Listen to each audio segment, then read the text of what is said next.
and sort of come back to potential exits, sort of what you were mentioning, Daniel. Paul, in terms of Matt O'Reilly, that rumour mill is just going to keep on going and going. If Celtic do receive, say, a mega offer of £35 million, is it a given the club will accept, or can you see any grounds where the club will try and keep hold of him for next season? Well, you can understand why the club would want to keep hold of him. The manager certainly would. I mean, you look at his performances on the pitch this year, you look at his goals, you look at his contributions. There'll be a real pushback from Brendan Rodgers because he possibly knows at the back of his mind that let's just throw a figure out there. Say it's worth 35 million. Say they get 35 million plus add-ons. If you're Brendan Rodgers, you're sat there thinking, okay, well, if I let him go, I want at least 30 of that million to put back into the squad because I'm losing a key implement of my squad. I'm losing a lot of goals. I'm losing a lot of assists, and I'm losing a huge drive from midfield. Basically, he's the engine room of that team from last season. To replace him, you're going to have to spend that type of money to get another player of that quality in. So Brendan Rodgers is going to want to replace him with 1, 2 or 3 more others in his squad, what he can see bolster in his squad, which will lessen the blow of losing such a quality player. I think the board and the business side of things will have a different opinion. I'm not so sure whatever fee that they get for him, the manager will get the lion's share of it. But I think that's going to be hugely important for Celtic, that the money does actually go back into the manager or into the transfers, because Matt O'Reilly's been that key to everything that they do. You can't just take a player like that. You won't directly replace him. You can't take him out of the squad and not give the manager the funds to replace him with it, whether it be with 1, 2 or 3 players. And that would be the worrying thing if he was to go. But from a business side of things, if Celtic are tested with a big bid of over 30, 35 million, then the likelihood of him moving on is real. Daniel, from a fan's point of view, what is the general consensus amongst Celtic fans? And would you be disappointed after what we've just discussed with the Champions League campaign and sort of the hope and dreams for that? Is there a big concern that if you do let him go, actually that sort of is riding on whether he is to stay or whether he is to go? Yeah, I mean, there's no question that he was our most influential player last season. There was a very notable change in the influence he had from the time under Ange Postecoglou to Brendan Rodgers coming in. You know, the extra goals that he scored, just the general effect he had on the attacking play was really, really notable. No question, there'll be huge disappointment if he left. But I think there's also, with transfers like this, there is an acceptance that, you know, if there is the possibility of a huge offer coming in, and Paul mentioned the 35 million number, if Celtic are offered 35 million pounds, even without add-ons, which I know there would be anyway, like a sell-on fee, Celtic will accept that. Brendan Rodgers doesn't get a say in that. That will be accepted. That would break the Scottish transfer record by £10 million. Both Jota and Kieran Tierney left for 25 million. Over the last few years, Tierney to Arsenal, Jota to Al Ittihad. So Celtic are accepting that. That's the reality. And it would obviously, from a Celtic point of view, be a huge step up in terms of what Celtic are able to get in terms of transfer fees. You know, which is great from a business point of view, as Paul is right to mention. But again, he's also, you're absolutely spot on, Paul. When that sale is, I think, inevitably made, and I'm hoping and praying that it isn't, at least till January, which I think would be a miracle if we could keep him until then, then that money in some shape or form needs to be reinvested. I mean, when the last accounts came out, the club is 70 million in the green. There's 70 million pounds in the bank. And there's going to be more even by the end of the summer when the first Champions League payment drops into the bank account.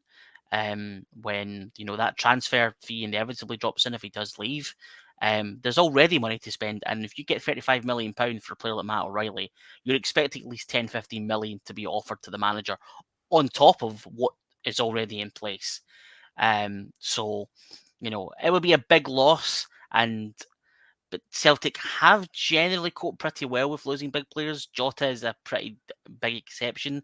His direct replacement, who I've mentioned already, Lewis Palmer, didn't have the same impact. But when Kieran Tierney left, Greg Taylor came in from Kilmarnock. Very different type of player, but has done pretty well over the years. When Moussa Dembele left to go to Lyon, Odsonne Edouard was already at the club and took over that mantle very, very well. Whereas with Matt O'Reilly, there's not a standout player right now who would do that. You know, because the other midfielders in the team are very different in what they offer to the team. So if Matt O'Reilly goes, he has to be replaced. You know, it was I talked about diamonds in the rough. He's another example of that. He was plucked out from MK Dons in League One, having made a decision to leave Fulham. Remember when he was a little bit younger, very brave decision to go out and make something happen for himself. He's got this move to Celtic. He's excelled, and now, he'll get this opportunity to move on, possibly to Europe. So that's great for him. But a player of that quality and of that influence has to be replaced with similar quality, and that's the big challenge, and that's the big question that fans will have. Do we trust this current Celtic hierarchy to actually go out and sign a like-for-like replacement of similar quality? The jury's very much out on that. Daniel, one other name to mention in there that might have gone under the radar actually during this transfer window has been Rocco Vata, potentially attracting interest from various Premier League clubs. What's his valuation, do you feel? And actually, do you think he could leave Celtic Park this summer? Would you be disappointed to see him go? It's a very strange one. He's a player who has impressed a lot of people inside Celtic. He's very highly thought of. He's the son of Rudi Vata, who played for Celtic during the first half of the 1990s. So he's a popular figure within the club. He's impressed massively. Even in his cameos for the first team, he's looked impressive as well. And there's been huge clamour from supporters to see more of him, both under Brendan Rodgers and under Ange Postecoglou, which probably didn't happen nearly as much as I think we would have liked it to. I think in terms of valuation, I think you're probably only talking about around £2 to £3 million. He just doesn't have the first team minutes, I think, to justify any more than that. But it would be disappointing to see another player who is highly rated within the club's academy leave without being given a real opportunity to make a mark on the first team. There is a distinct lack of players over the last sort of 10 years who have been able to do that. There are also some very notable exceptions to that. When I look at James Forrest, Callum McGregor, Kieran Tierney, even Stephen Welsh, has come through the academy and has been a pretty important part of the first team over the last 3 or 4 years. But Vata will definitely be up there in terms of those disappointments that we would have liked to have seen. I think it's realistic that he does leave. The chatter seems to be that he wants first team football. I don't think he's going to get that at Celtic. So I think if he wants that, I think a Premier League move wouldn't be the best idea. I think he would need to probably move into the Championship in England. But again, that remains to be seen. But I don't think it's going to cost a club who wants to buy him a great deal of money. And which other exits could we be expecting to see, Daniel? We know there's been talk about Sead Haksabanovic, Gustav Lagerbielke. How many players could depart Celtic Park this summer? Well, Sead Haksabanovic has left for Malmö in Sweden. That deal was confirmed yesterday. I think around £2 million. I think he was signed for about 1.7 million. No major surprise. Player that flattered to deceive in a Celtic shirt. Very, very talented, tricky, quite entertaining to watch, but he's not got the pace for Scottish football and he's far too inconsistent. Stoke City fans felt the same about him when he was on loan there last season. It became very clear in the early stages that Brendan Rodgers was not a fan of him, barely used him even off the bench. So it's made sense for him to leave. Gustav Lagerbielke looks like a stick-on to leave. Brought in to replace Carl Starfelt when he left for Celta Vigo, but has barely kicked a ball, but does have a Champions League goal to his name. A late winner against Feyenoord at the end of the group stage. He's certainly one of the most puzzling signings in recent years.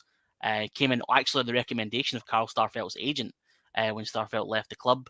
And as I say, has barely kicked the ball. Doesn't seem to have the trust of the manager at all, which, going back to the point you made earlier on, Paul, about how much control Brendan Rodgers, how much say he actually has in transfers, raises huge questions about how much of a say he actually had in that deal and if it was a player who was signed for him.